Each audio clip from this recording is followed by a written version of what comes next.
The Forces of Will banner is this year's Fallen banner, which is basically just a theme for characters who have fallen to the dark side. This is a new heroes banner, so these characters will be joining the permanent pool. Today we'll be talking about Fallen Male Morgan, Fallen Female Morgan, Fallen Dimitri, and then Fallen Edelgard. Generally speaking, the Fallen banner is somewhat known for having incredibly strong units, and it's to the point where we do not get a 4-star focus unit. If you want any of these units, you're going to have to get them at 5-star rarity.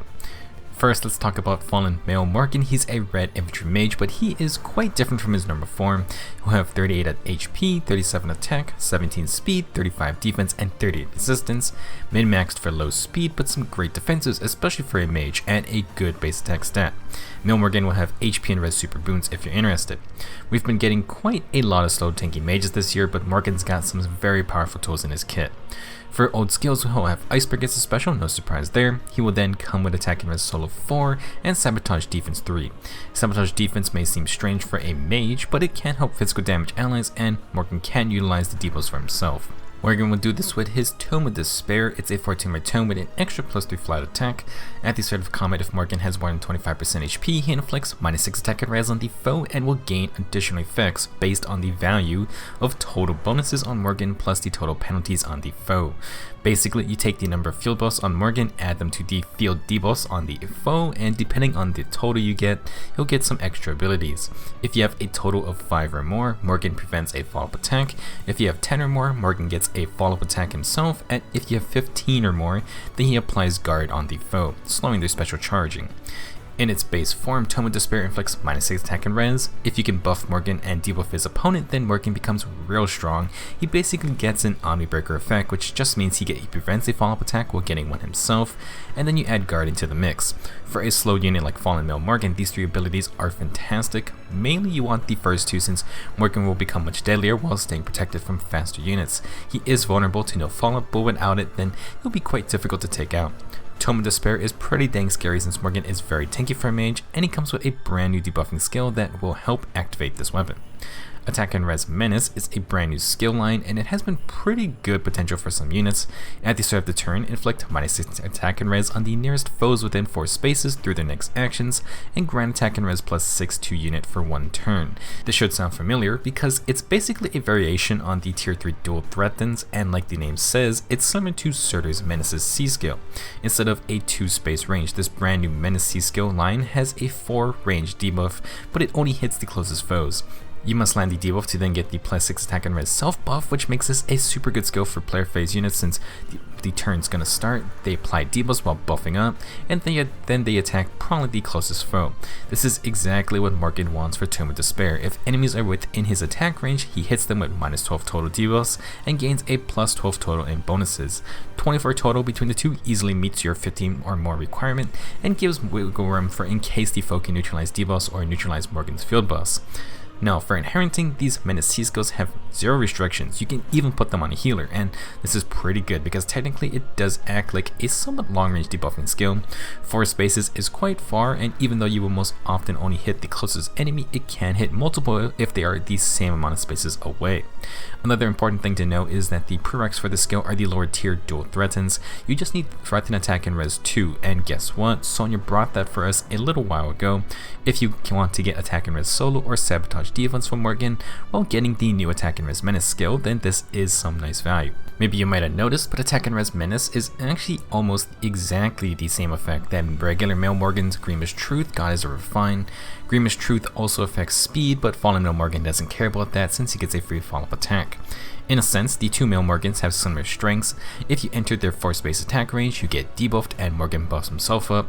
Fallen Morgan then gets a little more than bonus stats, and the Omni Breaker plus guard effects are great for his tankier stat spread. Sabotage defense may seem unneeded, but like I mentioned, if the foe neutralizes their attack or res debuffs or can neutralize Morgan's field buffs, then it can cover a part of the total value needed to activate Tome of Despair's effects.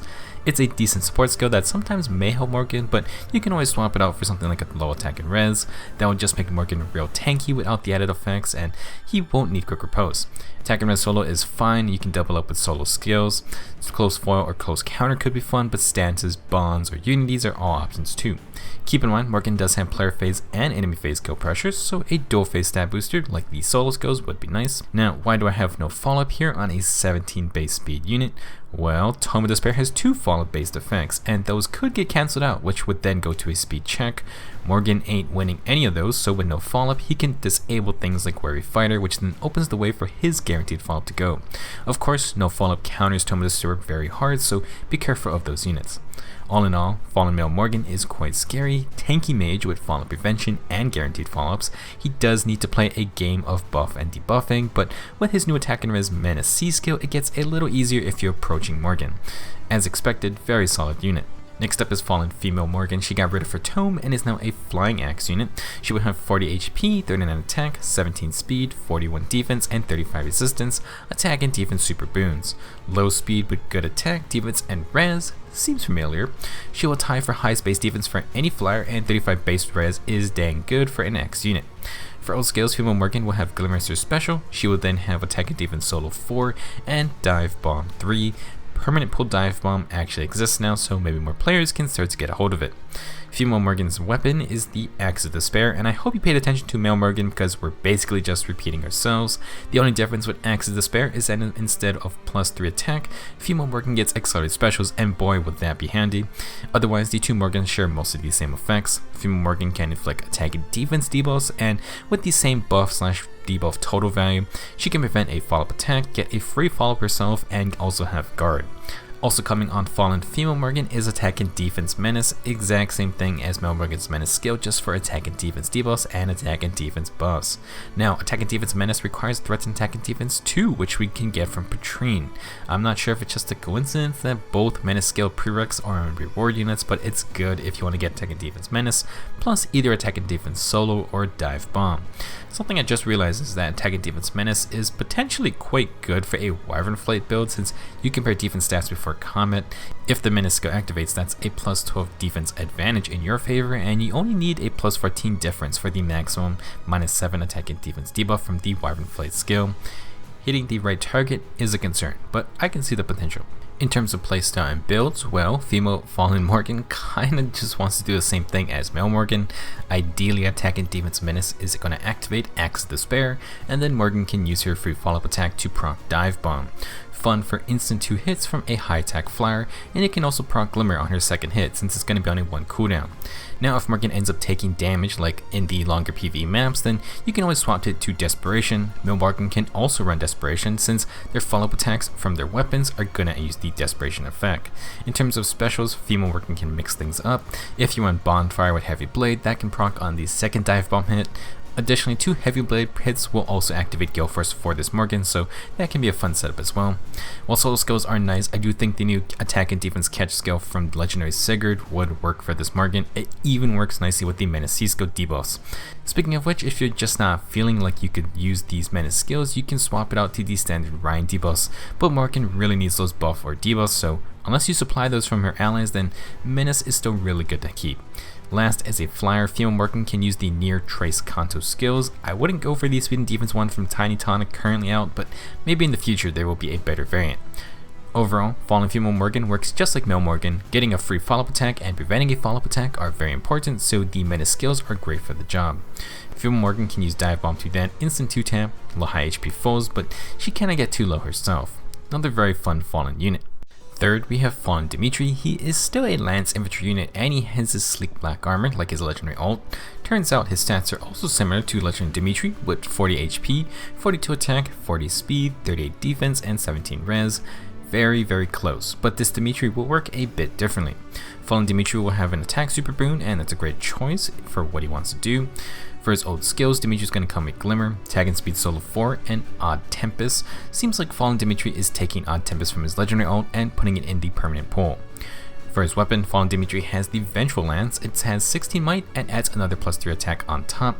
If Dimitri is alone, he gets +6 attack and speed, and if his attack is greater than the foe's defense stat during combat and Dimitri cannot make a follow-up attack, then he deals extra damage equal to 50% of the value of Dimitri's attack stat minus the foe's defense stat. So basically, Vengeful Lance comes with attack and speed solo 3, stacking it with the tier 4 version in his kit, that's +13 attack and speed when alone. Now, for the one interesting part, if Dimitri is prevented from making a follow-up attack, like say the Morgans can do, then he actually gets extra damage for his one single hit. This bonus true damage is just 50% of what a normal basic attack would do, so instead of Dimitri hitting a foe twice for 2 times the damage, he's gonna hit 1 time for 1.5 times damage. Basically just a little extra something to maybe finish the foe off in 1 hit, since he isn't making a follow-up attack. If Dimitri doubles with his incredibly high speed, then you can just ignore this effect and Vengeful Lance would basically just grant attack at speed. Seems a little tame, but Fallen Dimitri gets his own unique beast skill as well. Murderous Lion gives Dimitri Kanto remaining +1. If Dimitri is alone, he also inflicts -3 speed and defense on the foe, and the foe cannot counterattack back. Well, that is certainly something. Murderous Lion basically makes Dimitri a fire sweep lancer if he is alone. It gets pretty dangerous to get hit these days, so avoiding hits entirely is a nice bonus. Kanto is interesting since Dimitri is an infantry unit, so that makes him unique. With Odd Tempest's extra movement, he can act like a cavalry unit to fly in, make his attack without getting touched, and then retreat back a little. This Dimitri is focusing a ton on player phase initiation, so you really don't want to let him attack first. Unless you have no seat disrupt or high speed, he has a good chance to W with really high base attack, and even if you prevent one of his follow-up attacks, Dimitri will just hit harder with his one single hit. To be honest, as a high attack speed initiator with fire sweep capabilities, Fallen Dimitri kinda just feels like Ingrid. Being able to ignore counterattacks is great and really makes him a scary player phase unit. Legendary Dimitri definitely feels a bit more all around since Atrocity and Edelgard are a strong combination. Vengeful Lance just grants more attack and speed, and Murderous Lion mainly is for the player phase, so I do think that is what Fallen Dimitri should be focusing on. He can do some interesting things with Flashing Blade, especially Flashing Blade 4 for the extra damage on hit. This would let him proc 2 cooldown specials on his second fire sweep hit, which would be nice. Additionally, if you give Dimitri times pulse, he could proc things like Gale Force in 2 hits while staying untouched, and he'll also have Kanto for additional movement options. Unfortunately, with Murderous Lion in the B slot, Fallen Dimitri cannot run no follow-up or dodge skills. His weapon does not grant defensive stats either, so this Dimitri is really more suited for pure offense. Something interesting he can do is use Murderous Lion to turn other lances into fire sweep weapons.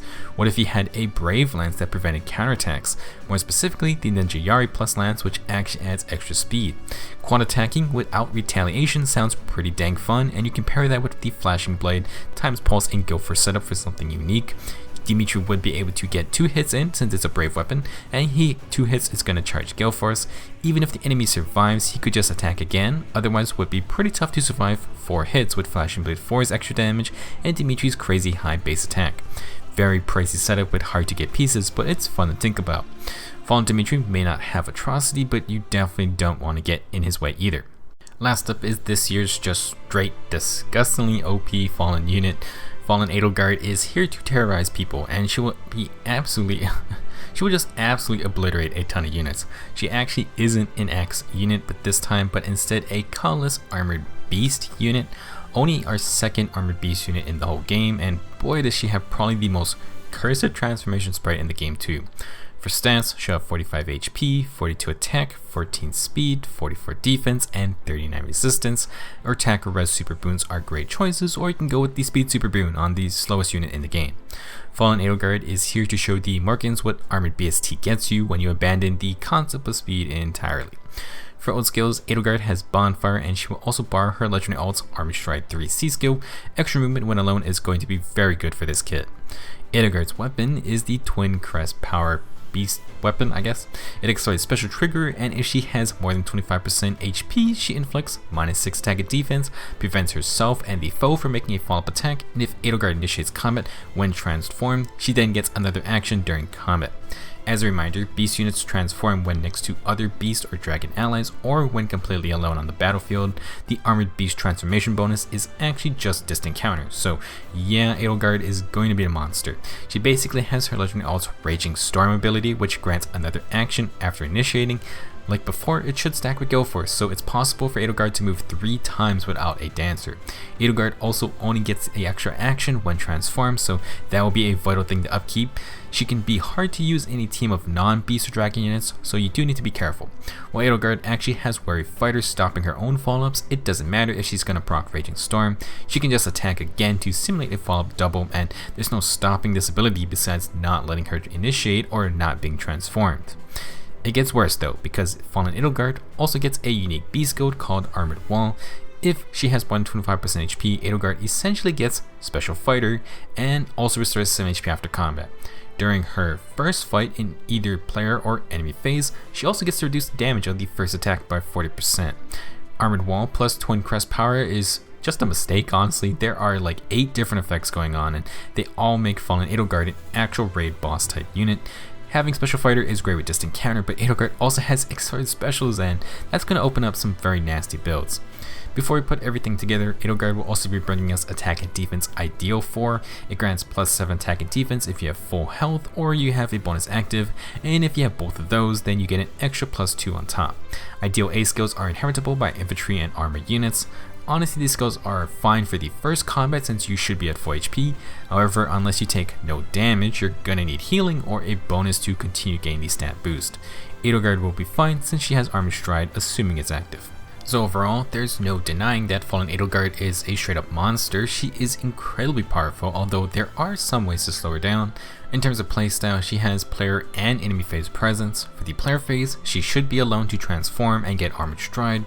She then initiates a fight. She gets the free Raging Storm action afterward, and since Bonfire is a 2 cooldown and Edelgard has Special Fighter, she can initiate again while proccing Bonfire. If you switch to Gale Force, it's going to be on a 4 cooldown, and Edelgard can activate it in either with 2 hits of her own or getting 1 hit and taking 1 counterattack. Much easier than needing Heavy Blade. Now, for the enemy phase, when transformed, she gets distant counter. Taking 1 attack will charge Bonfire, so now she retaliates with it, and that's not fun for any squishy attacker. To make things worse, she has that 40% damage reduction for at least 1 fight, so good luck one-shotting her through her high stat totals. Additionally, for every fight Edelgard survives and doesn't go under 25% HP, she heals 7 HP, so she's just going to be a monster one-man army. While she would do fine defensively, I do feel like her Raging Storm aggression is more scary to deal with. She's just so hard to one-round KO, and I definitely think Edelgard will be a nightmare to deal with for a lot of units. Best way to slow her down is definitely no follow-up, just so your unit can double to kill her faster. Having guard is also good to not just get bopped immediately, but Bonfire or Ignis or whatever special Edelgard has. If you have them, Armor Slayers or Beast effective weapons will for sure be appreciated, but man, this Edelgard is going to be scary. Not looking forward to facing her at all. If you aren't planning on summoning, then we have a grand hero battle coming up for Fallen Orson. He is certainly no Fallen Edelgard, but we'll talk about him more tomorrow. Let me know your thoughts on this year's Fallen units, and good luck if you're trying to summon for them. Thanks for watching, and I'll see you guys soon.